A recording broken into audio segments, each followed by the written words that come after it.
some examples from your Delta Math assignment for today. So, um, you're taking a couple of notes on this would be good, just so you know how to do the problems as you go into the assignment. So, take something like this. The first group. I think it can be done with Venn diagrams.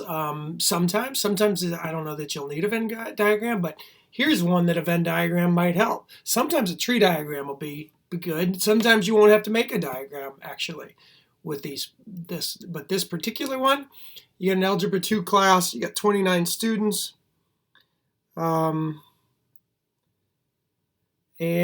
you got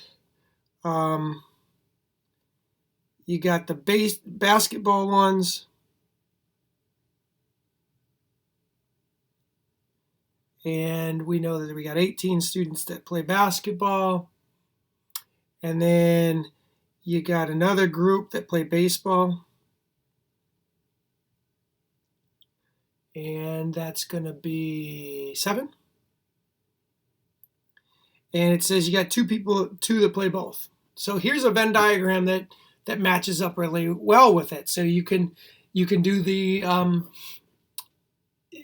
probability off of this. It says, what's the probability that a student chosen at random plays basketball or baseball?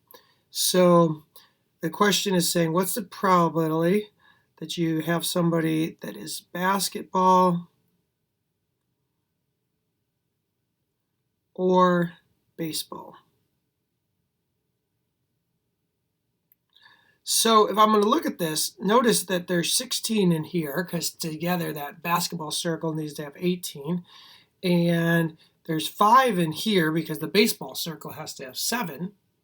So out of the 29 students, we need the 16 plus the 2 plus the 5 divided by 29. Now, I wonder if I can answer it that way in here, so I'm going to try it. But if I do 16 plus the 2 that play both, plus the 5 that play just baseball, and if I divide that by the 29 students in class, I hope it's going to compute it for me. Yeah, it computes it for me.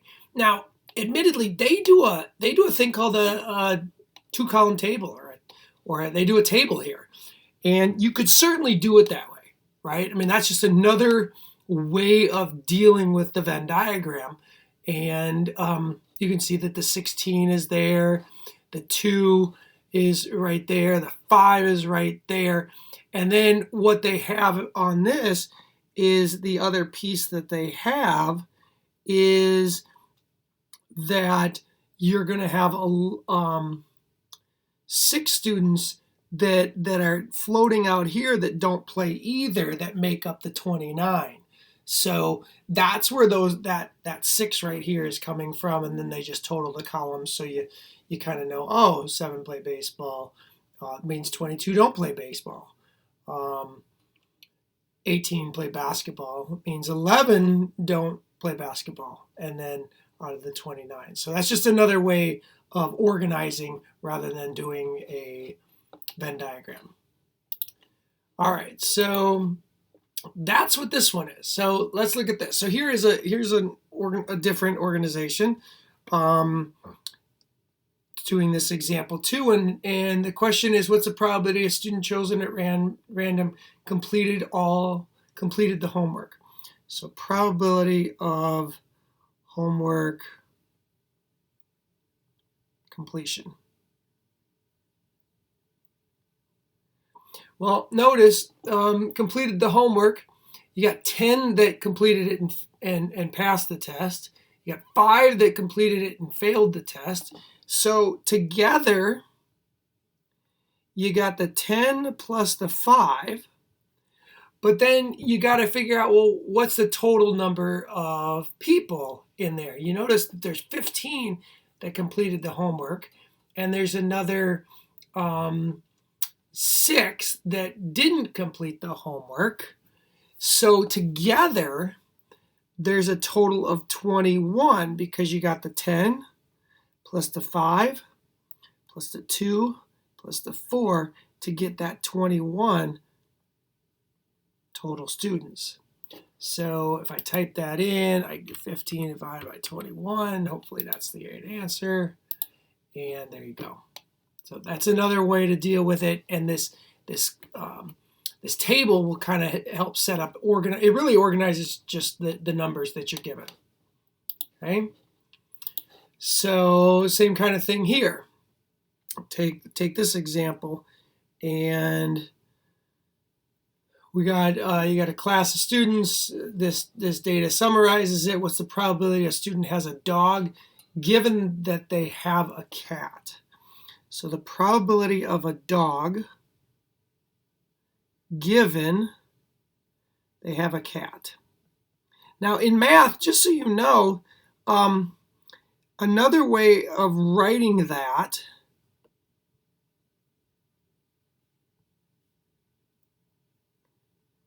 is this. This line right there means given. So if you see that line, that's the probability that you have a dog given that you have a cat.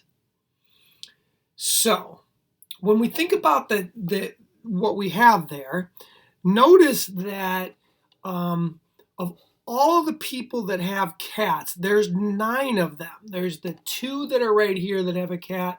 There's a 7 right there that have a cat. Now the probability that you have a dog given that you have a cat is 2 out of 9. So if we type in 2 divided by 9, submit that answer, we should get that right. Because you have to look at, well, do they have a cat? And then that's how you would do that type of problem. But that line right there, you see that line sometimes in probability, it's called given. It's the way you interpret that as given. So let's do one more example, and then I'll let you go to work on the homework. So here's this one. This has got a lot more information going on. There's a lot more things going on here. You got different ages over here. You got different degrees of education. And it says round to the nearest thousandth. So that's going to be 3 decimal places. So for a resident who is 40 or older, so 40 or older, the probability, if a resident who is 40 or older, what's the probability they have completed only high school or just some college? So probability of high school or some college given that they're over 40. Really over or equal to 40. Well, so we got to kind of think about what that is.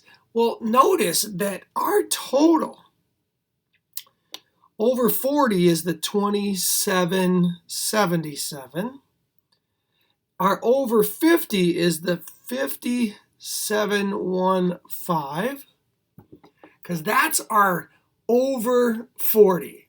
40 or over, this number plus this number. Now, if we're supposed to find the probability that you got some high school or some college, then, or high school or some college, that's these 4 numbers right here. So the top, so that's the bottom, the top is going to be 536 plus 1503. That's the high school and some college that are in the 40 to 49. Plus 686 plus 1924. So that's what you're going to figure out. Now, it says to the nearest thousand, so we're going to do 3 decimal places on there. So if I calculate this, 536 plus 1503 plus 686 plus 1924, we'll end up with 4,649 divided by, if we do 277, 2,000, 777 plus 5,715. We got 8,492. And if we divide those two numbers, 4649 divided by 8492, we'll get 0.547 rounded. So that's the nearest 1,000. So I go do 0.547. Hopefully I did everything right. And you should get the right answer. And then they go through and show you the numbers. And they'll go through and show you the whole thing. So hopefully that makes sense. If you need any help, let me know. Good luck. You should do great on this.